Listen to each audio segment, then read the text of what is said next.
Nó nóng na nóng nín kìa. Xin chào cô bác, anh chị và các bạn. Hôm nay mình chia sẻ bánh bông lan sữa chua. Bánh hôm nay thì mình không có dùng bột mì, mình chỉ dùng có 50g bột bắp thôi. Cái bánh của mình nó nóng na nóng nín đây nè, rất là ngon luôn á. Cô bác, anh chị và các bạn xem thấy thích thì mình cùng làm nha. Nguyên liệu ở đây thì mình có 400g sữa chua. Sữa chua này là sữa chua không đường. Mình mua cái loại sữa tách béo nè. 80g đường, 50g bột bắp, 4 cái trứng gà, 2g bột baking powder, một tí xíu tinh chất vani để cho cái bánh của mình nó được thơm. Thành phần nguyên liệu thì mình sẽ để bên dưới video trong phần mô tả để cho cô bác anh chị dễ chuẩn bị nha. Mình tách riêng lòng đỏ với lòng trắng của 4 cái trứng gà này ra. Trứng gà này mỗi một trứng là 57g, mình tính cả vỏ luôn á. Trong 80g đường này thì mình sẽ lấy một muỗng để mình đánh chung với lòng đỏ trứng.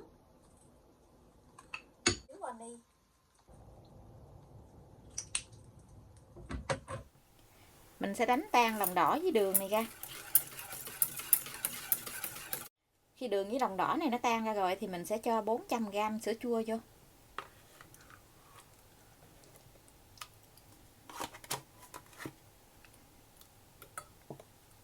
Cái hộp này là 400g nè. Khuấy ra cho nó tan. Thấy cái sữa chua này nó tan đều ra rồi thì mình sẽ cho 50g bột bắp vô. Bột bắp này thì nó dễ tan lắm, cho nên cô bác anh chị mình không có cần phải gây lại. Mình cho thêm 2g bột baking powder, mình cho vô luôn. Mình trộn tất cả cái hỗn hợp này cho nó đều lại.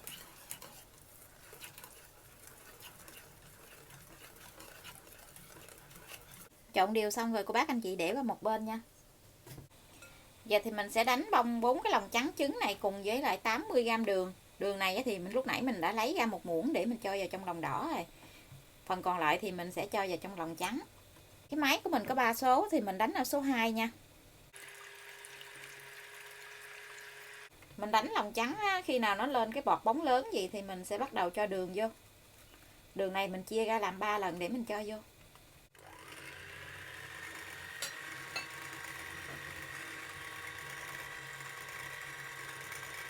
Mình thấy cái bọt bóng nó nhỏ lại thì mình sẽ cho lượng đường thứ hai vô.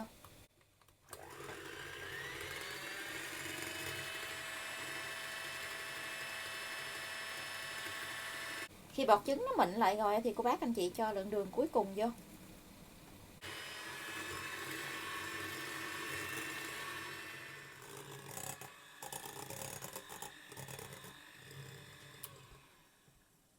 Đánh khi nào mình dỡ cái que đánh trứng nó có cái chớp câu nhỏ vậy là được nha.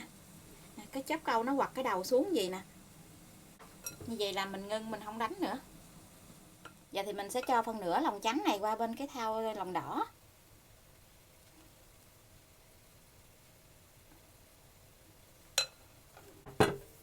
Mình lấy cái phới lòng này nè, mình trộn lại cho nó đều.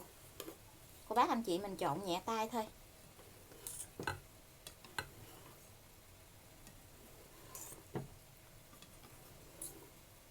Xong rồi thì mình sẽ cho ngược qua bên cái thau lòng trắng lại. Mình trộn gì thì nó dễ đều hơn á.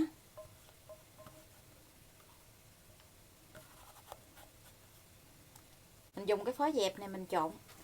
Cô bác anh chị trộn từ bên dưới lên gì. Mình cứ hất nhẹ lên gì nè. Trộn cho nó đều lại.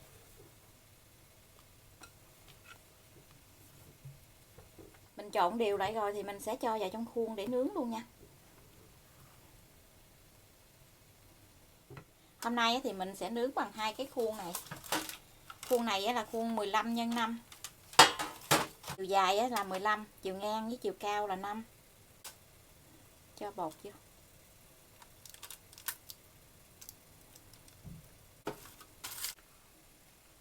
Cho bột vào trong khuôn rồi thì cô bác anh chị mình lấy chiếc đũa, mình đi cái đường gì nè để cho mặt bánh nó vàng đều ra.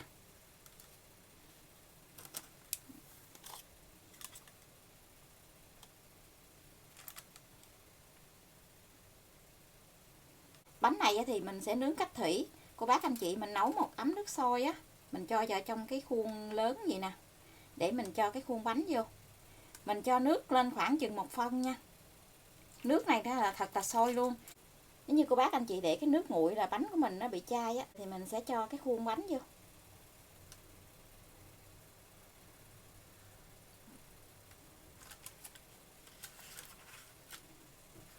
Mình cho vào trong lò để nướng luôn nha.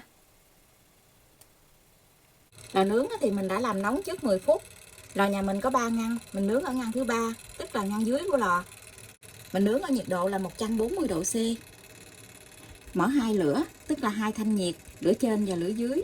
Thời gian nướng là 45 phút, không cần mở quạt, cô bác cam nhiệt độ nóng của lò nhà mình nha.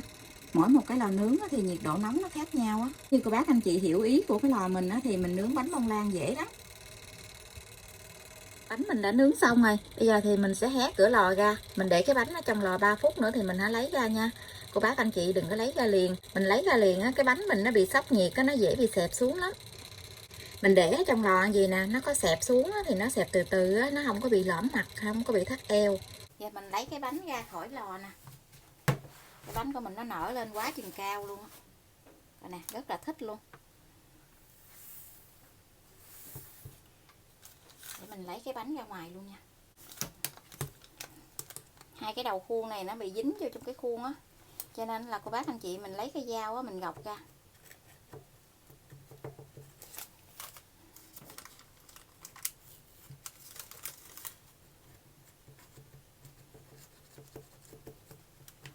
Cái bánh này nó mềm dữ lắm. Cái bánh thấy mê chưa coi nè.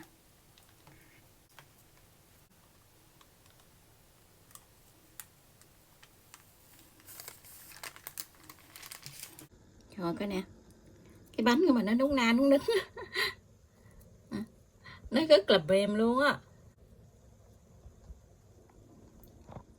Cái bánh của mình đã nguội rồi. Bây giờ thì mình sẽ cắt ra cho cô bác anh chị xem nha. Mình để nó nguội nãy giờ rồi đó mà nó không có bị thắt eo nè, nó cũng không có bị lõm mặt luôn. Cái bánh nó coi nè, nó rất là mềm, nó núng na núng nín.